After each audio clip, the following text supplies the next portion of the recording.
दिल्ली के वसंत विहार में एक शानदार विला था। आज से कुछ साल पहले तक इस विला की शान ही कुछ और हुआ करती थी, लेकिन इन दिनों इसके हाल कुछ खराब से थे, क्योंकि जिस खानदान का यह बंगला था उसका कारोबार दिनों दिन चौपट होते जा रहा था। इस विला और इस खानदान को किसी फरिश्ते की जरूरत थी। एक रोज एक कार जोर से हॉर्न बजाते हुए इस विला में आ पहुंची। लेटेस्ट मॉडल की शानदार कार थी वो। उस कार में से एक आदमी उतरा। उस आदमी को कार से उतरता देखकर उस विला की मालकिन मधु बाहर आ गई। मधु 56 साल की उम्र की मोटी और छोटी कदकाठी की औरत थी। मधु ने उस आदमी को ऊपर से नीचे तक देखा और बोली, रॉकी, तुम हमेशा के जैसे हैंडसम लग रहे हो और तुम्हारी घड़ी कितनी प्यारी लग रही है। ये वही लिमिटेड एडिशन वाली घड़ी है ना, जिसकी कीमत 16 लाख है। रॉकी राजपूत दिल्ली के सबसे अमीर परिवारों में से एक परिवार का वारिस था। मधु के मुंह से अपनी तारीफ सुनकर रॉकी मुस्कुराने लगा। उसने इतराते हुए मधु से कहा, आंटी, एक बार आपकी बेटी मुझसे शादी करने के लिए मान जाए तो ऐसी 100 घड़ियां गिफ्ट कर दूंगा आपको। कि ये बात सुनकर मधु ने एक गहरी सांस छोड़ी और उदास मन से कहने लगी, बेटा, तुम तो जानते ही हो कि मैं तो हमेशा से चाहती आ रही हूं कि तुम्हारी और शनाया की शादी हो जाए, लेकिन उसने उस निठल्ले निकम्मे विवेक से जो शादी कर ली है, पर तुम देखना, मैं जल्दी उन दोनों का तलाक करवा दूंगी। ये बात कहते हुए मधु की आंखों में शैतानी चमक आई। इधर मधु और रॉकी विला के अंदर चले गए। उन दोनों ने देखा कि शनाया और विवेक पहले से वहां मौजूद थे। विवेक को वहां बैठा हुआ देख मधु को उस पर गुस्सा आने लगा। उसने अपने दामाद से किसी नौकर के जैसे कहा, तुम यहां क्या कर रहे हो? जाओ जाकर रॉकी के लिए पानी और ग्रीन टी लेकर आओ। इधर सोफे पर बैठता हुआ रॉकी भी विवेक को ऑर्डर देते हुए कहने लगा, ए सुनो, शक्कर मत डालना उसमें। विवेक ने एक पल अपनी बीवी शनाया को देखा। शनाया ने अपनी आंखें झुका ली। विवेक वहां से चला गया। विवेक के जाने के बाद मधु ने रॉकी से कहा, अरे बेटा, तुम इतना दूर क्यों बैठे हो? यहां शनाया के पास बैठो। शनाया ने अपनी मां को घूर कर देखा, लेकिन मधु ने उस पर ध्यान नहीं दिया। रॉकी शनाया के बगल में आकर बैठ गया। फिर रॉकी ने शनाया से कहा, शनाया, मुझसे शादी कर लो। शनाया ने बुरा मुंह बनाकर उससे कहा, रॉकी, मेरी शादी हो चुकी है। रॉकी ने कहा, शादी? माई फुट, इसे शादी कहती हो तुम? वो लूजर जो तुम्हारे घर में नौकरों वाला काम कर रहा है, उसे पति कहती हो तुम? शनाया का मन हुआ कि वो रॉकी को पलटकर जवाब दे, लेकिन कहीं ना कहीं वो जानती थी कि रॉकी सच कह रहा था। वो जानती थी कि विवेक जिंदगी से हारा हुआ इंसान है। रॉकी ने आगे कहा, तुमने कभी शक्ल देखी उस विवेक की? तुम इतनी खूबसूरत परियों जैसी और वो भद्दा सा, ना बॉडी ना कुछ, और किस काम का है वो? कमाता भी नहीं कुछ। तलाक दो यार उस फटीचर को।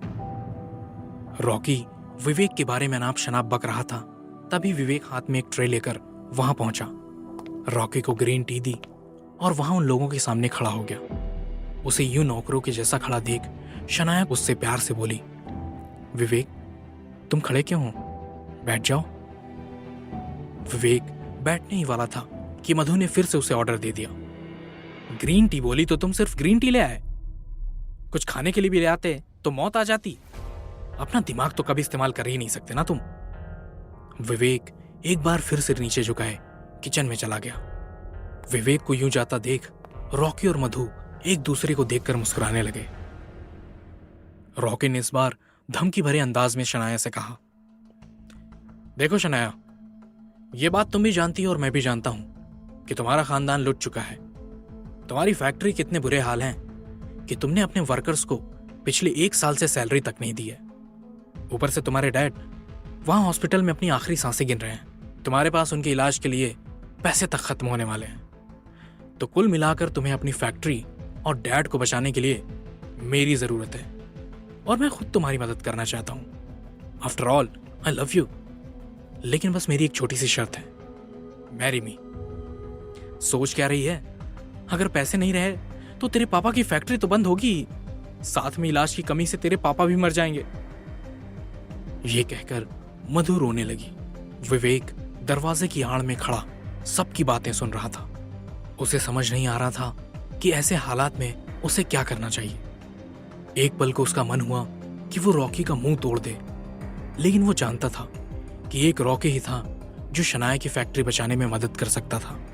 इसलिए उसने अपना गुस्सा पी लिया और खाने की प्लेट सामने टेबल पर रखकर वहां से जाने लगा। उसे जाता देख रॉकी उससे बोला, ए, एक मिनट रुक। उसके बाद वो शनाया की तरफ घूमा और बोला, शनाया, तुम्हें इस आदमी की फिक्र है ना? तो ठीक है, मैं तुम्हारे लिए इस इंसान का भी भला कर देता हूं। ये कहते हुए रॉकी ने अपने कोट की जेब से एक चेकबुक निकाली और उस पर साइन करके उसे विवेक को दे दिया और बोला, ये 15 लाख का चेक है। तुमने अपनी जिंदगी में कभी इतने पैसे नहीं देखे होंगे। इसे लो और शनाया को तलाक दे दो। ये सुनकर विवेक का चेहरा उतर गया। उसने बेचारगी से शनाया की तरफ देखा। शनाया ने भी शर्म से आंखें झुका ली। विवेक डरते डरते रॉकी से बोला, मुझे नहीं चाहिए तुम्हारे पैसे। I love my wife. ये सुनकर मधु का मन किया कि विवेक को एक जोर का तमाचा मार दे, लेकिन वो अपने आप को काबू में करते हुए बोली, मैं हाथ जोड़ती हूं तुम्हारे, भगवान के लिए मेरी बेटी का पीछा छोड़ दो। जब से तुम आए हो उसने कभी खुशी का एक पल तक नहीं जिया। पिछले 5 सालों में जब से तुम्हारी शादी मेरी बेटी से हुई है, हमारी जिंदगी क्या से क्या हो गई है। तुम्हारे कदम पड़ते ही हम बर्बाद होने लगे। हमारा कारोबार लुट गया। मेरे पति पिछले 1 साल से कोमा में पड़े हैं। मनहूस हो तुम, मेरी बेटी को तलाक दे दो। अगर तलाक नहीं दे सकते हो तो कहीं जाकर मर जाओ ताकि मेरी बेटी की जान बच सके। मधु की बातों ने विवेक को तोड़ दिया था। वो रोता हुआ वहां से चला गया। रात के कुछ 2 बज रहे थे। चारों तरफ शांति थी। विवेक एक ऊंची सी बिल्डिंग की छत पर बैठा नशे में धुत था। वो रोता हुआ शराब पर शराब पिए जा रहा था, लेकिन शराब उसके जख्मों पर मरहम नहीं लगा पा रही थी। आखिर में गुस्से में आकर उसने बोतल तोड़ दी। वो गुस्से में चीखने लगा, आसमान में बैठकर तमाशा क्या देखता रहता है? तुझे मुझ पर जरा सी भी दया नहीं आती ना? क्यों तू मेरे साथ ऐसा करता है? सब मुझसे नफरत करते हैं, घिन करते हैं सब।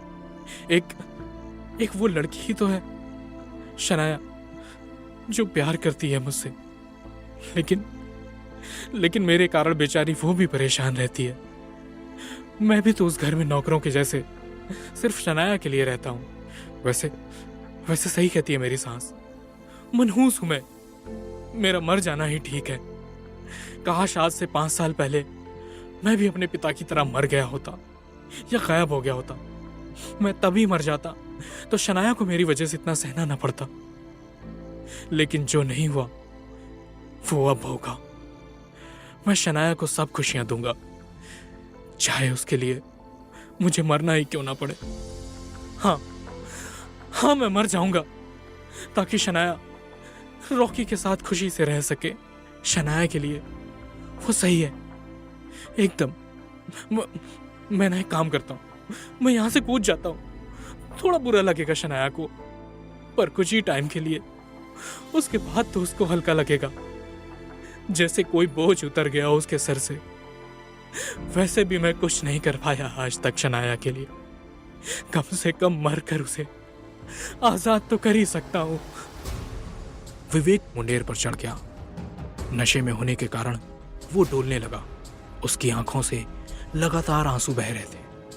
आंसुओं के कारण उसकी आंखें धुंधला गई थीं। उसने अपनी बची कुची ताकत लगाई और बिल्डिंग से नीचे कूद गया। तभी जोर की एक बिजली कड़की। विवेक एक पल को जैसे हवा में अटक गया। उसे ये समझ में आने लगा कि वो बिल्डिंग से नीचे नहीं गिर रहा था, वो हवा में उड़ने लगा था।